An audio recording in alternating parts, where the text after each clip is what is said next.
దేవుడు మన వంటి వాడే కదా. ఆయన మనకంటే ఇంకా తల్లి స్వభావం గలవాడు ఆయన.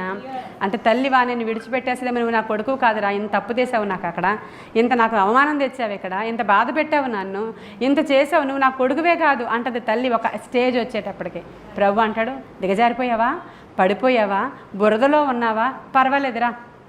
అదే తప్పిపోయిన కుమారుని కథ. అదే తప్పిపోయిన కుమారుని యొక్క కథ. తండ్రి వచ్చి మెడ మీద పడి ఆ మురికి పందిని ముద్దు పెట్టుకున్నటువంటి దృష్టాంతం. అక్కడ పందుల మధ్యలో ఉన్నవాడు పందే కదా, ఆ పంది మీద పడి ముద్దు పెట్టుకుని నిజంగా నాకు ఎప్పుడు అదే గుర్తొస్తుంది. ఆ పందుల మధ్యలో ఉన్నవాడు మనకి పాలేయడానికి వస్తారు కదా, ఆవులు మేపుకునేవాళ్ళు, వాళ్ళు ఆవు వాసనే వస్తుంటారు. అంటే అక్కడి నుంచి అలా వచ్చేసినప్పుడు ఆ పాలు వాసన వస్తుంటాడు అతను.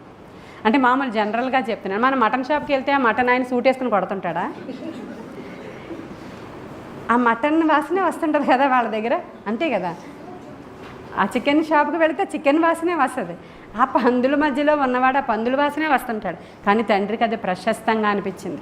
మెడ మీద పడి ముద్దు పెట్టుకొని ఇంటికి తీసుకువెళ్ళినటువంటి సందర్భాన్ని జ్ఞాపకం చేసుకుంటున్నాం మనం.